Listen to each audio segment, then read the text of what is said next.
Olá, sejam muito bem-vindos a mais um programa Conversando com Economistas. Hoje nós recebemos aqui no estúdio Odilon Guedes. Ele é economista, professor, já foi vereador, vai contar pra gente a sua história. E ele é também vice-presidente aqui do Corecon São Paulo. Bem-vindo!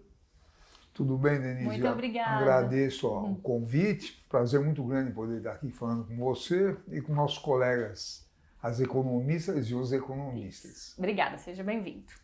Começa então contando pra gente como que tudo começou na sua vida de economista. Olha, eu sabia que engenharia eu não ia fazer, nem medicina. Eu sempre tive uma tendência a ligar mais as questões sociais, tá? Eu cheguei até no começo, pensei, antes de entrar na faculdade, fazer sociologia, mas depois pensei, para arrumar emprego nessa área é difícil. E aí tinha muito debate sobre a situação econômica que sempre teve, aí eu optei por fazer, fiz vestibular, entrei na São Luís, na faculdade, que hoje até não tem mais, e entrei na PUC, em 68, e foi um período, na época da ditadura, depois veio o AI-5, e me formei em 71 e tive muita atuação no movimento estudantil, fui do DCE da PUC, que eu sempre tive uma atuação política e econômica, e foi legal, e também esportivo, eu gosto muito de esporte, atuava lá na faculdade, jogava, era muito legal. Então eu optei mais nesse sentido, que eu sabia que áreas de engenharia, medicina, isso aí eu não tinha a mínima vontade de fazer, então fui fazer economia, que aliás foi a melhor coisa que eu fiz na minha vida. Eu queria pegar o gancho, você já falou que na época da faculdade participou dos movimentos. A gente vai entrar nesse assunto aqui para falar da sua vida pública, né?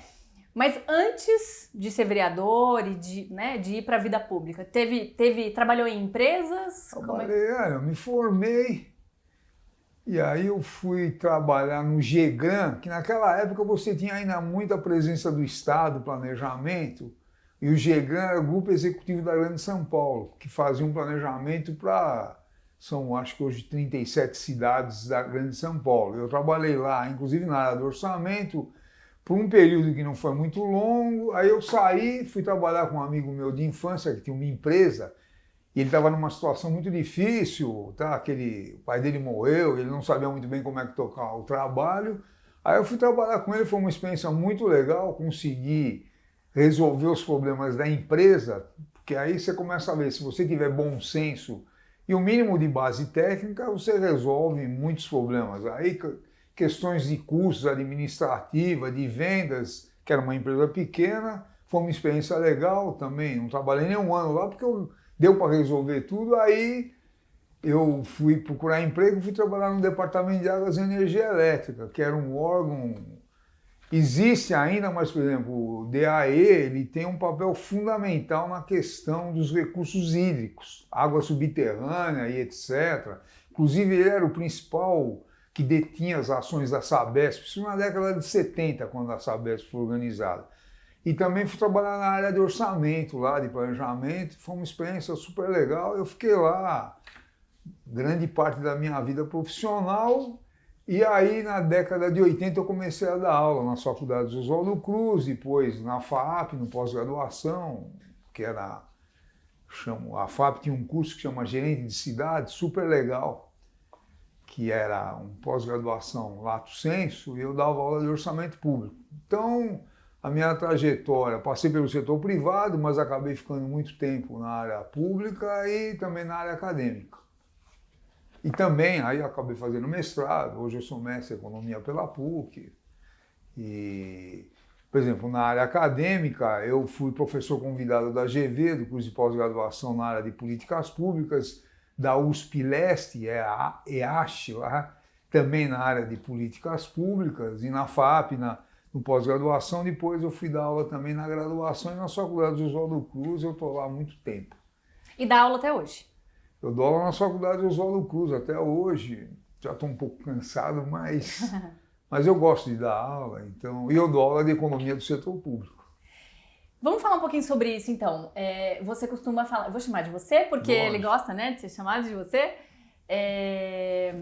Você fala que não tem nas universidades, enfim, uma aula voltada para isso, né, que a gente precisa de mais economistas atuando na área do setor público? É isso mesmo que você Não, pensa? você tem a matéria economia do setor público, que é super importante, porque é uma discussão que eu tenho feito muito, que a gente precisa desideologizar a questão do Estado. Que você fala em Estado, é questão de planejamento, aí com toda a campanha neoliberal que houve na década de 1980, 90, que era um ataque direto ao Estado, ao planejamento, que o mercado resolve tudo, e não é nada disso. Tá certo? E aí eu dou alguns exemplos. Por exemplo, os Estados Unidos tem uma intervenção direta do governo americano na política americana. Agora, com essa questão dos semicondutores, a concorrência com a China, o governo americano está despejando dezenas de bilhões de dólares em subsídio para as empresas. Aqui no Brasil, o Estado teve um papel decisivo no desenvolvimento. Só para dar um exemplo, quando o Getúlio, na década de 40, foi organizar a Companhia Siderúrgica Nacional, ele chamou o setor privado para investir. O setor privado brasileiro não quis. Então aí ele acabou fazendo um acordo com o governo americano e implantou uma siderúrgica de altíssimo nível, que é a Companhia Siderúrgica Nacional, a Petrobras, a Embraer. Você tem N casos.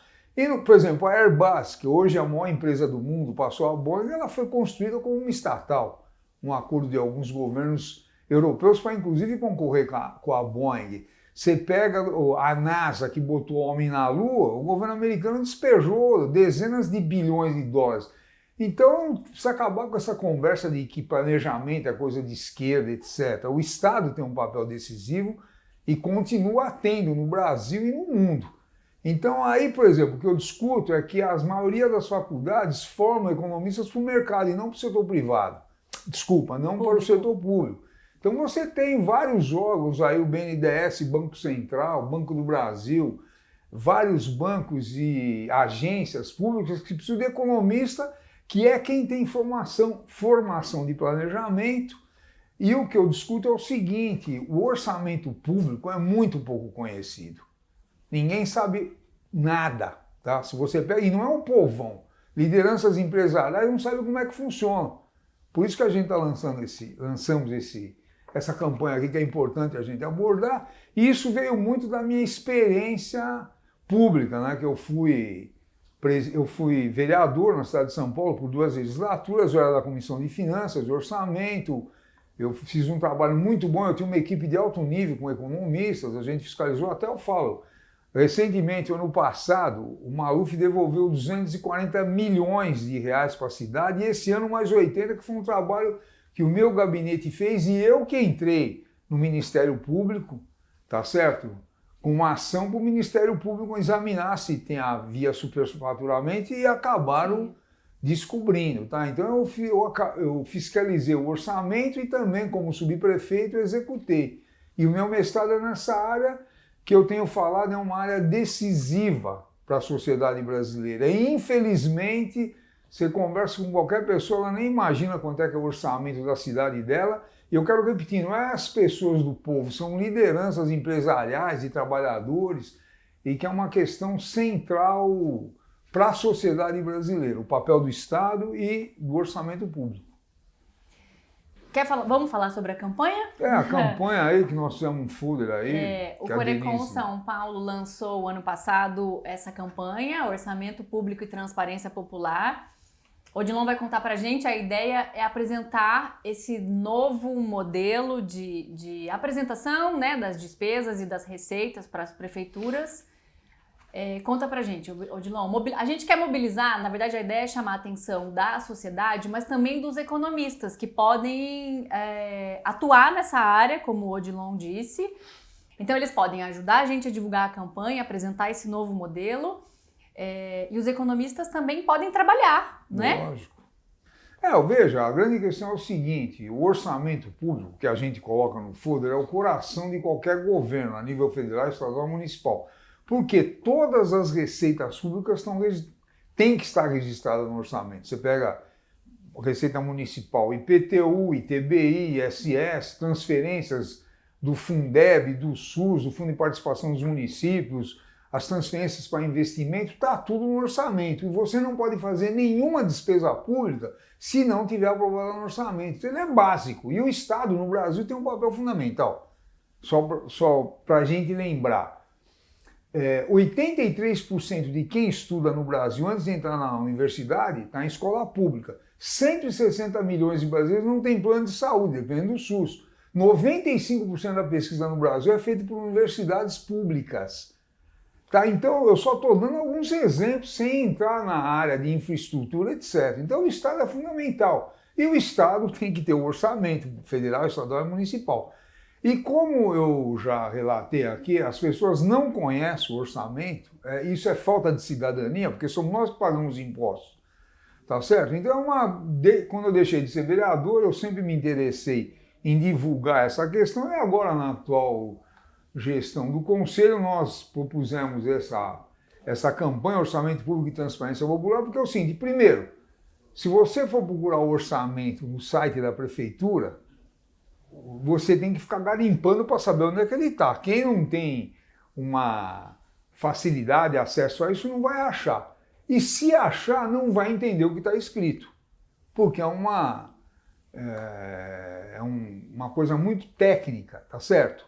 Mas não é difícil de entender, por outro lado. Então, o que nós estamos apresentando? Primeiro, uma justificativa da importância do orçamento para a sociedade, e aí a nossa proposta é que todas as prefeituras coloquem lá onde o povo tem acesso. Aliás, eu fiz isso quando eu fui subprefeito de Jabaquara, também a ideia vem daí, tá certo? Quando eu fui subprefeito, eu cheguei lá, chamei a técnica que era responsável pelo orçamento e pedi para ela, nós colocamos onde a população entrava, os dados do orçamento traduzido. Não adianta colocar serviço de terceiros, a gente colocar contratação de empresa de limpeza de córregos, sei quantos milhões, contratação de limpeza de recapeamento, tantos milhões, material de consumo, quanto gastava com gasolina e outros materiais, quanto gastava com pessoal. Isso deu uma repercussão na região, tá certo? Porque as pessoas começaram a ver onde é que o dinheiro estava, tá certo? Então a proposta é que todas as prefeituras façam isso no Estado, inclusive na nossa perspectiva, eu já estive no Conselho Federal e propus para outros conselhos regionais do Brasil fazerem também essa campanha, para que o cidadão comece a saber quanto que a prefeitura recebe e onde é que ela gasta. Tá? Então nós traduzimos de uma forma compreensível as receitas e as despesas também, como eu falei aqui. Então lá, construção de estrada, a gente sugere que as 5 principais, porque não dá para colocar tudo, então as 5 principais despesas constem desse painel, que a gente propõe um painel eletrônico, que nem o impostômetro da associação comercial, ou cartazes, tá lá na prefeitura onde o povo frequenta, para ele saber quanto é que ele, por exemplo, no município, quanto é que é arrecada de IPTU, ISS, ITBI, quanto que é transferido do Fundo de Participação dos municípios e onde é que está gastando dinheiro. Porque aí as pessoas vão se desenvolver no ponto de vista da cidadania e compreendendo melhor como é que as coisas funcionam. E um detalhe fundamental, essa campanha não tem nenhum viés político nem partidário. Nós partimos do princípio que todos os prefeitos têm interesse em mostrar os dados para a população, independente do partido que eles sejam vinculados. Tá certo? Então é uma campanha que a gente permanente, eu acho que ela é fundamental para a cidadania e nós estamos fazendo um esforço grande de levar para os economistas, que nós temos vários economistas ligados ao Conselho pelo Estado, tá certo? Delegados municipais que a gente chama, para eles propuserem essa campanha na cidade e convidar as pessoas vinculadas à associação comercial, à OAB, ao Sindicato dos Engenheiros, ao Sindicato dos Trabalhadores, para solicitar para o prefeito fazer esse tipo de trabalho. Isso é possível ser feito, não é difícil. E eu quero repetir, é uma campanha fundamental para o desenvolvimento da cidadania no país. Muito bem, eu queria pedir para o Odilon deixar um recado, que eu acho que já foi dado, né? Mas reforça para a gente, Odilon, quem quiser participar dessa campanha junto com a gente, nós aqui da equipe de comunicação estamos à disposição. Você pode levar esse conteúdo impresso para a sua cidade. Isso. Tem vários vídeos na TV Economista. Mas é isso, né? Quem quiser, nós temos uma comissão. Eu coordeno a comissão da área pública aqui no Conselho. E a Denise tem dado um apoio super importante à Comissão de Comunicação. E nós estamos estimulando os economistas a ir lá conversar com o prefeito, com vereadores, com as lideranças para implantar esse projeto. Eu quero repetir, é uma campanha permanente e é extremamente importante para a sociedade paulista e brasileira. Muito bem. Recado dado, muito obrigada. Obrigada, viu? Volte mais vezes aqui, vamos falar mais da campanha. Bom, eu que agradeço a oportunidade, eu sou entusiasta dessa questão do orçamento e, tendo possibilidade, vamos voltar aqui para conversar, tá bom? Muito obrigado. Muito obrigada a você que acompanhou o programa Conversando com Economistas. Até a próxima.